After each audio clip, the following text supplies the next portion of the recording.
Hello, welcome to Cryptotexty talk show. My name is Andrew, and today our guest is Andriy Velykyy.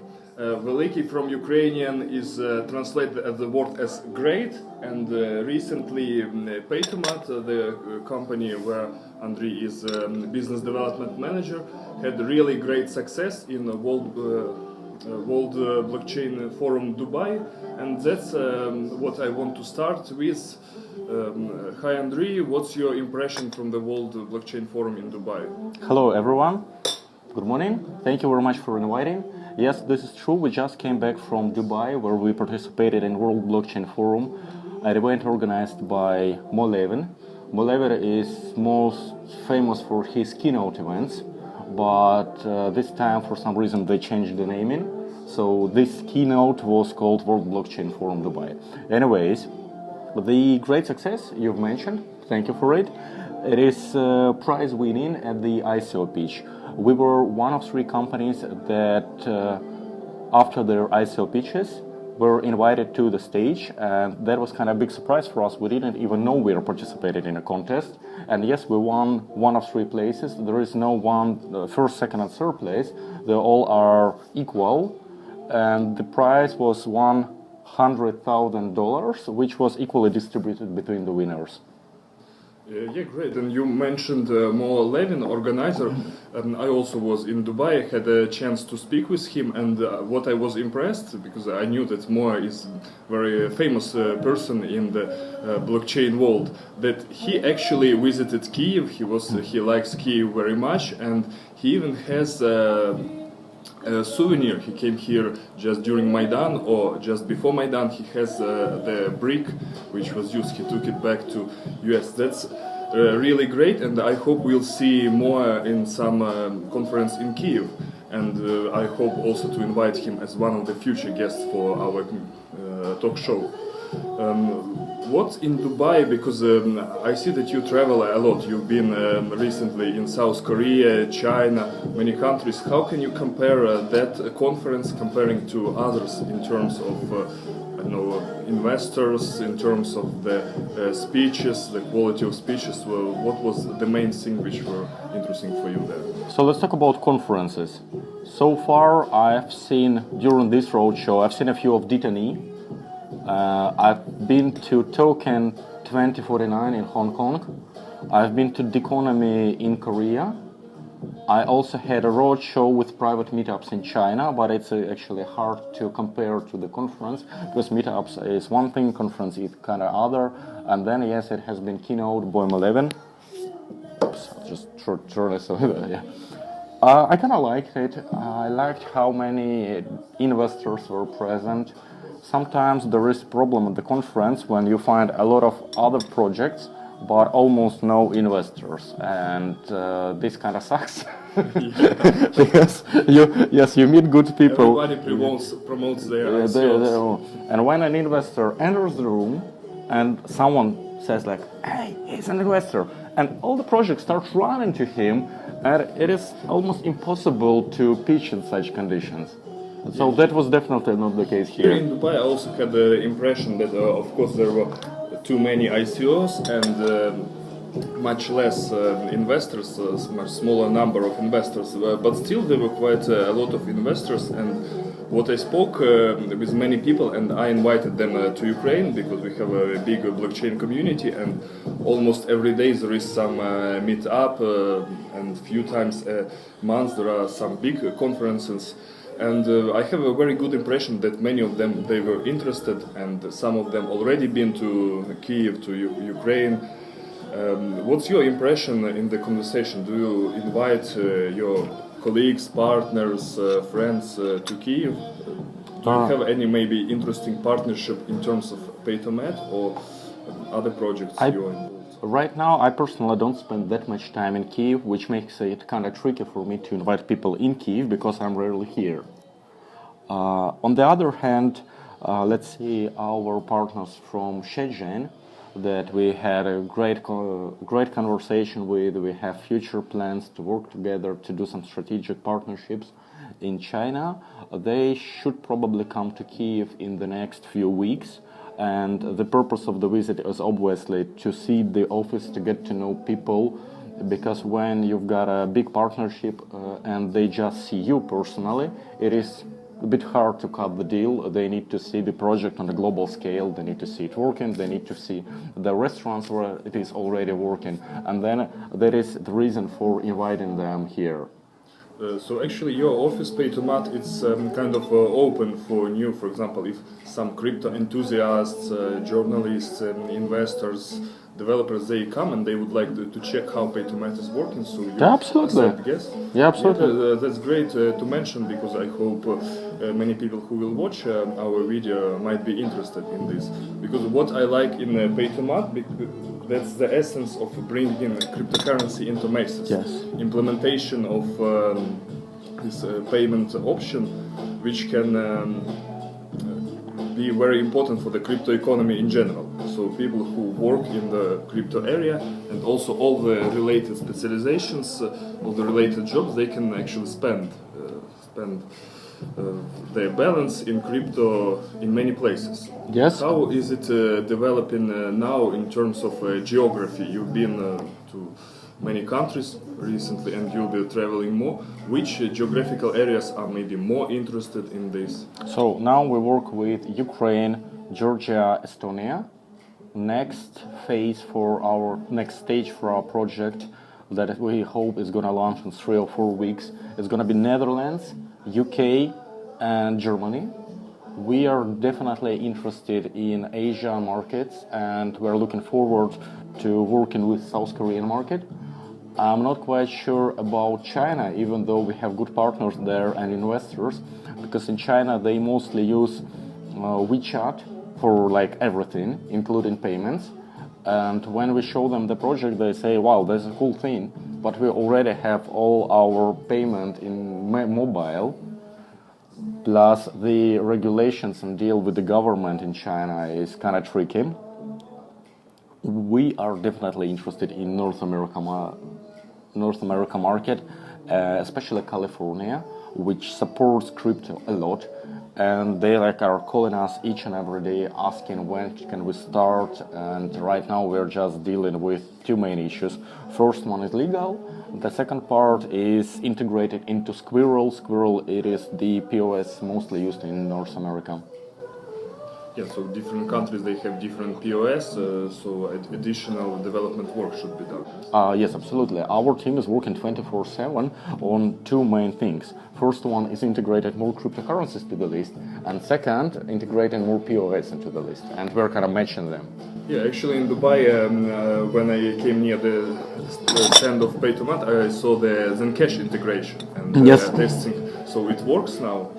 We were proud to present the founders of ZenCash our system personally. Previously, we have communicated with them mostly using Skype calls and the messengers. Then in Dubai, when we saw their stand, we said, look guys, we have been speaking for quite some time. Would you be so kind to come and join us? And they actually were able to make the payment inside our system in ZenCash. That impressed them a lot. Yeah, that's great. I also had a chance to speak with Rob Velykyy, and I was also happy to know that he was to Ukraine. He was visiting Ukraine, and he might come to some Odessa conference in this summer. He likes Odessa, and that they also have developers, some developers here, and that's very good. Also, what I wanted to ask that. Different countries, they have, like you mentioned, WeChat in China. Here in Ukraine we also have 2 technological banks.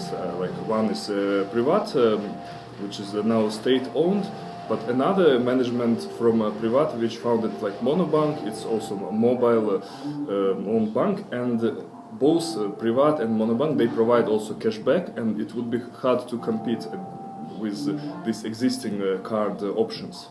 Not really, because crypto enthusiasts, they want to pay with crypto.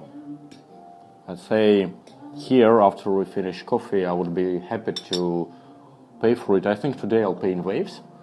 And that doesn't mean I don't use the private bank mobile app. I just use them for 2 separate things. So I don't see a big problem here.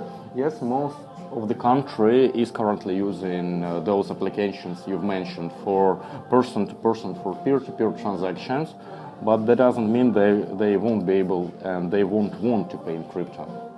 Yeah, and also another point interesting that when you pay for the bill, I already use this, and I use it when I visit this place all the time, different currencies. Also, I think which is good when this will develop, so the waitress would also have their own wallet, and they will accept tips also in crypto. Had you such occasions when, for example, the waiter had, I have a wallet, you can leave me tips, not like in cash? No, not really, but we are adding tip solution inside our system. So when the QR code is being generated, it is generated both for the bill and plus the tips, and then we split those transactions so the waiters, the people working, get their reward. And previously you were involved in Hacken, it's a platform for white hackers. This project made successful ICO. What was your role there, and how is Hacken developing right now? Is the platform was ready, so hackers, white hackers can already use it? So I'm happy to say that I not only was involved, I'm still involved in the project. And another thing that is important, yes, the platform is right now ready. And I think that creating a marketplace that we promised in the white paper in such a short period of time, it is a huge success. We finished the token sale in the end of November. So it has been like December, January, February, March, and now we're finishing April, a bit less than 5 months, and the project is already up and running. We have lots of clients worldwide that are taking our services, that are paying for our services. We have a working business, and the company is developing fast. Now, coming back to my role in the whole project, I started as an advisor, and by the time I was advising Hacken on the token sale, token generation event. It is another way to call the ICO, because most of people, they don't really want to say the word ICO because of the legal things. And after the initial agreements, we went together side by side to the roadshow. That is why I got into the middle of the project. I never planned in the very beginning, when we first started speaking with Dmitry, that I would be flying all over the world visiting conferences and pitching for Hacken. But then it kind of happened naturally, because Dmitry was unable to visit all the events and we had to split, and there was supposed to be someone else also doing the pitches. So, for instance, Dmitry has to go to Japan, to Singapore, to Hong Kong, and at the same time there are events happening in New York, in LA, in San Francisco. So that's how it basically happened. Then, after the project was finished, not the project, after the token generation event was finished, I focused on getting Hacken listed on the exchanges, because for the investors that go into the project during the token sale, it is important to be able to trade it. This happened pretty fast. Now it's like on KuCoin and some other... We started at Yobit. It was done quite fast. Then we were integrated in KuCoin, and then we were thinking of how can we further promote the project, which other exchanges we may get listed on. By the way, what's interesting was in Hacken that one of your advisors was John McAfee. Probably it was you who met him and involved him into Hacken. We personally, me and Yegor Aushev, we personally met John in Hong Kong, and that was in September 2017. Actually, it happened before John made himself quite a reputation, let's call it this way, for supporting different and not different, token pumps. So what appeared to us first to be a great idea, because we have a hackers community, we have white hats, and John is famous in the community, both at white hats and black hats, then turned out to be, I wouldn't say call it problem, but it was quite an issue. As you see now, we don't really have John on our website anymore. I don't want to... Do you think that his participation helped you, or it was useless? No, I wouldn't definitely call it useless. but I would say that John's involvement in the project raised some issues we had to deal. But, yeah, well, I still like John. He's a nice person. I like talking to him. I like the way he sees the world, and he's a huge celebrity. So even just sitting with him at the table and speaking to him, and you know that this man actually invented antivirus. He brought it into this world. Maybe he has a complicated character, but still he is a great celebrity. Yeah, there's also an interesting film on Netflix, like Dangerous Life of Afee. I saw it, and it's a bit showing like maybe a negative side of his life, but still when you see it, you see that he's like personality, and he's like really interested in crypto, and he also really interested in economics, in politics. He was trying to run as a candidate for the presidency. And what do you think? Maybe he would be interested to visit Ukraine someday, John? We invite you also to this. Yes, please come. We will definitely throw you a nice party here. And I also know from him that he runs a money farm. Did you know that? No, I didn't know. Like actually, the film it's not covering like his crypto. I see. Life. I need to visit it. What is the name of the movie? It's on the Netflix. Okay, I'll Google it. I will send you a Okay, link. thanks. Later. So now you are mostly involved in Paytomat, and as I read that you already met your soft cap goal. Can you tell them how much funds were raised and what's the further steps? 5 million PTI tokens were sold during the token generation event, and the price of the token it is 1,000 tokens for 1 Bitcoin. No, 10,000 PTI tokens equals 1 Bitcoin. So the price is just connected to the cryptocurrency market. It is in no way connected to fiat, to dollar. And that is one of the things I don't really understand in many crypto projects that run around the conference saying we raised like $1 million. But guys, come on, we're in crypto space. Why do you keep calculating it in dollars? Yeah, that's actually the point which many critics of crypto and Bitcoin they say, like, you live in the fiat world, you live in dollars, you calculate in dollars. And I think it's good to stick to Bitcoins or Ethereum, although sometimes it's kind of maybe dangerous. For example, if you remember the price was very high in January, and those who didn't do the reserves in some other types, they kind of raised one amount, and now it's like several times might be smaller. But generally, if you believe in cryptocurrency, and I don't really see a point in doing a token sale if you do not believe in cryptocurrency, then you know that yes, even though we have corrections sometimes on the market, generally the trend is going up. And if trend is generally going up, does that mean that you could have traded the cryptocurrency to fiat, but then again, we are not raising money for trading. We are not a trading farm. We are raising money to have a project, to keep it up and running. We pay people in cryptocurrency, so when you agree that your costs are in cryptocurrency, does it really matter what is the price of cryptocurrency to dollar? It's interesting. Usually your early clients, merchants which already accept crypto, like the restaurant like this, what's the percentage of people that they like ask that we take crypto, and then they usually want to change it to fiat, or they want to hold it in crypto?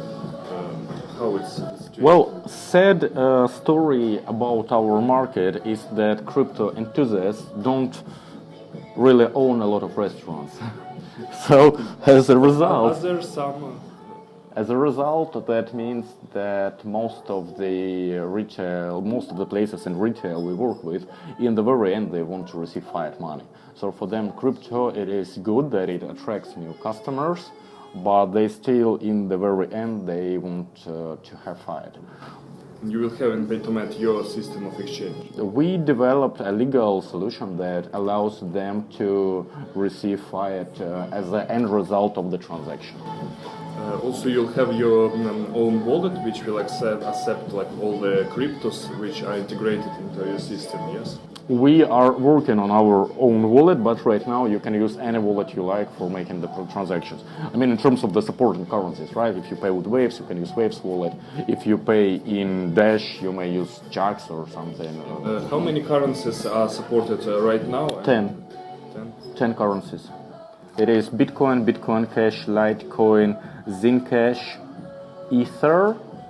Then there is obviously Waves.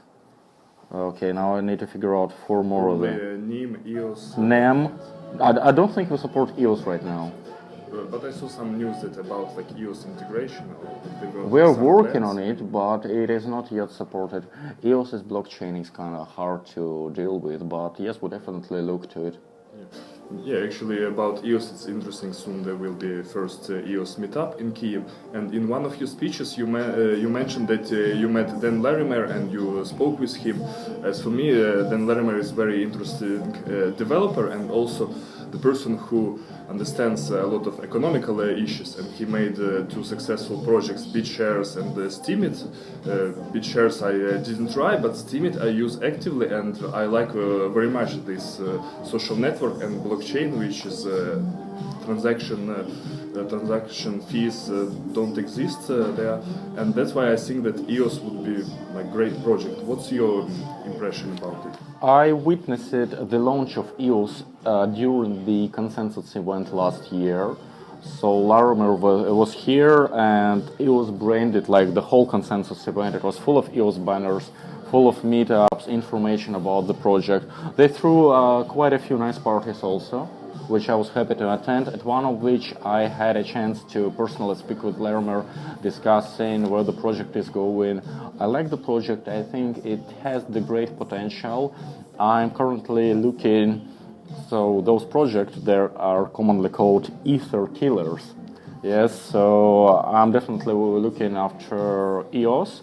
And then the Cardano, the other coin, has great potential in my opinion as well. We know that Ether is not really scaling well. Do you remember the CryptoTexty issues? Yeah. When people were buying kitties on Ether network, and basically the whole network went down and it wasn't working. So can we build a future economy on the network that is down due to the kitties? Yeah, and also, for example, as in Paytomat example, if somebody wants to pay with tokens which are ERC20 based on the Ether, they will have to pay like several dollars transaction fee because there is like a fee for gas. It might be $2-4. This is not the only problem with the tokens. We're not saying that we would not support tokens. We will, but we prefer to support cryptocurrencies rather than tokens. Because if you think about it, if you want to make a transaction and you need to think about the gas, and you need to think about the gas limit and the gas price, and when the network has a lot of transactions, you need to adjust those numbers. So I give you this example. If you use Ledger, Ledger has the pre-default custom settings for sending Ether. Right now, the default settings are not working like 99% of the time. So you broadcast the transaction to the network, and then you have out-of-gas error. And all those things, they make it hard for people to use it, because they may send the transaction wouldn't come, so then we need to wait to see in Ether blockchain that there was error, then we need to resend the transaction, and this is not helping. Yeah, and EOS would be transaction would be free there. And did you consider that blockchain or maybe some other blockchain for Paytomat, or you decided to develop own blockchain? We're developing our own blockchain for the internal transactions to spin them up. But the important thing about Paytomat here is that after we form initial pool of the coins that we support, and we constantly invite crypto teams to our team, then we will have a DAO where the existing cryptocurrency teams would vote on which coins they want to add next. So we don't want to make this decision ourselves. We want our community, our partners, to decide together with us which currency and when we will support. Apart from Paytomat and Hacken, are there some projects which you are involved in now? Because as I know, you also do cryptocurrency consulting. I'm focusing right now 90% of my time on Paytomat, and it takes a lot of time, trust me. It is almost like 24/7 work. Sometimes when people even tell me, like, look, I'm not sure if we can a meeting in the office because it is Sunday, it kind of surprises me, but so what is the difference, right? Sunday, it is just another day. When you can work, it just means that there are less cars on the road, so you get to more meetings. Now, coming back to Hacken, I'm not sure we mentioned it before, but while I am advisor in Hacken, Dmitry Budorin, the founder of Hacken, he's security advisor in Paytomat. So we are keeping the same team and supporting each other. Another project we as a team are helping with the blockchain and tokenomics, it is OSA. I think you may have seen them. Yeah, they had a stand in yes. blockchain forum. And they have also they are dealing with retail, and we see great synergy here because we can use our integration into POS and their connections with retail, and we are advising them. I'm not yet sure if there is official news on the website, but you can hear it from me. Yes, we are advising OSA, and this is our strategic partner. We hope that we can together help each other to develop our business faster. While traveling to many conferences worldwide, what's your impression? How important it is to do this traveling and communication in terms of getting brand awareness of project, in terms of getting investors, partnership? Because I heard, for example, such opinion that these conferences, they didn't bring much investment. It's more like useful for getting the knowledge about the market, about the other projects, about the situation. But in terms of investors, it might be not so efficient. Especially take into account that the cost of taking part in this event is relatively big, especially for Ukraine. Investment, if you try to calculate the exact amount of money you bring from the conference and how much you've spent and how much you brought back, it gets kind of tricky. But if you think of the investment process as the complex process, person saw your advertising on Facebook, then read an article about you, then went at the conference to your stand, had a chance to talk to you, to see that there are real people behind the project, not just some ads, and then person makes decision to invest. So do we call that this decision is a result of the conference? No. Would this decision be made without the conference? Probably also no. So the combination of all those factors is important. And a roadshow is definitely a key part of the marketing, of the getting people on board process. Especially now, when the market isn't doing very well, let's be honest, and most token sales, they don't raise money. They fail to. Yeah, and probably those who raise, it's probably a matter of connections, a matter of reputation. So, for example, for new projects, it would be really difficult. Yes, and then coming back to connections, you have one conference where you meet a person from investment fund. You speak to the person, you exchange your business cards, nothing happens. Then 3-4 weeks later, you meet the same person, another conference. They say, hi, do you remember we've talked together in Seoul? Let's go grab a drink, let's talk. And the person recognizes you, and you now have a history, and makes it easier to pitch. And then you come back home to your office, and you do follow-up. You send email, you send the information, and after some time, all those things start coming together like a puzzle. Which conferences do you plan to visit more this year, and what can you recommend to those people who will watch us? Which conferences are really important to attend, or at least to consider them? Well, definitely consensus in mid-May. Once a very wise person told me that, Andriy, even if you're not able to make it to all other conferences, visiting Consensus compensates it.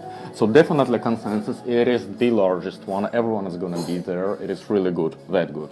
Now, we also have a block show in Berlin in May, and we have Money 2020 in Amsterdam. So I'd say focus on those three. And now, in summer, not so many conferences are there on the market. So I would probably recommend to do the May, to visit those three, the biggest ones. And then, well, it depends.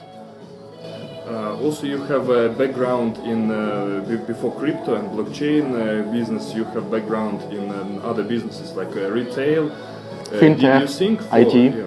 For future, well, right now because you are very busy with Paytomat, to make some, I don't know, maybe a restaurant or some retail business, but based on crypto in Kiev or in some other places?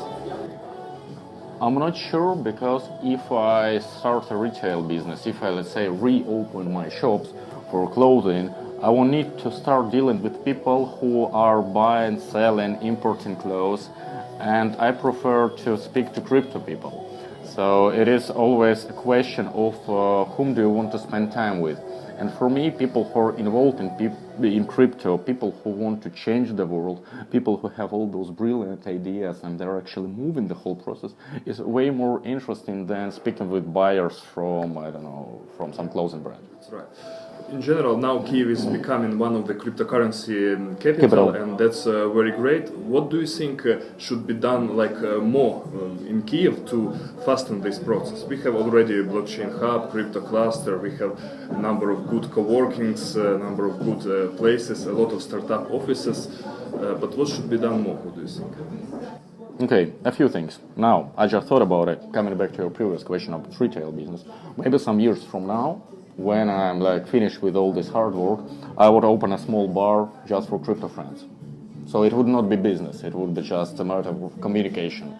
Yeah, that's actually a great idea, and I'm surprised that Kiev doesn't. It doesn't have one. I think Moscow has one. They have the place actually called Crypto Bar.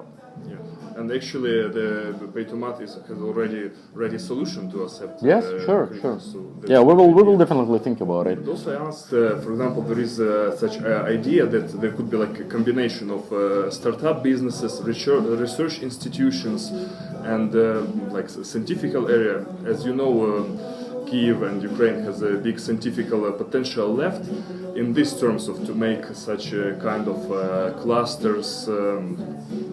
Maybe, but as you asked me what can be done in Ukraine to speed up the whole technology revolution that is happening right now, definitely we need to deal with the regulations, because right now it's always kind of shady and no one knows where it is moving. So one day you do a successful business, next day you've got people coming to your office, taking your laptops, making problems for you. So this part should be definitely dealt with.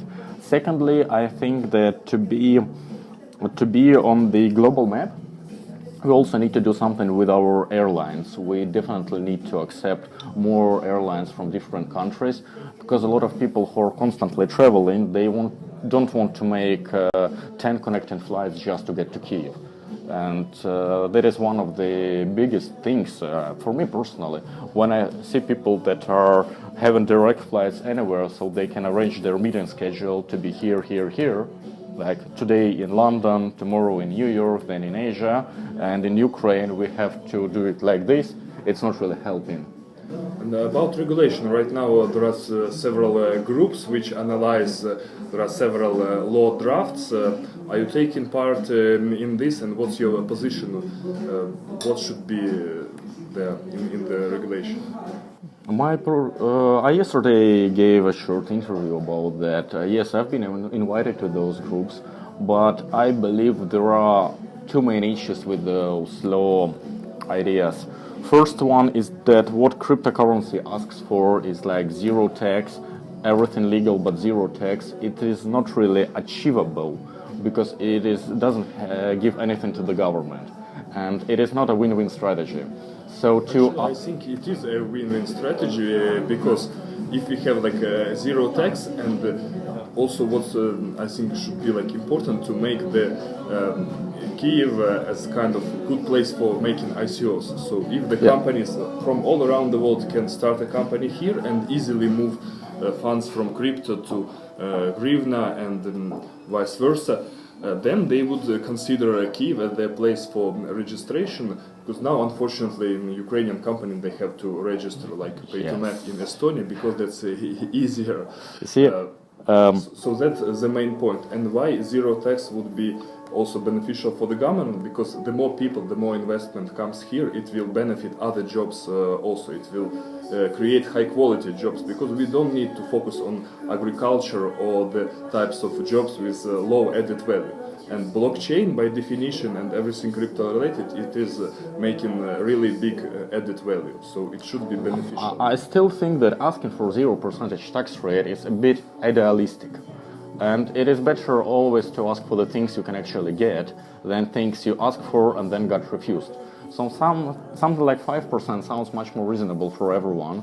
And the companies who want to incorporate somewhere to do their token sale, they don't necessarily want to get 0%. They want to have easy flow of the money to and from their bank accounts.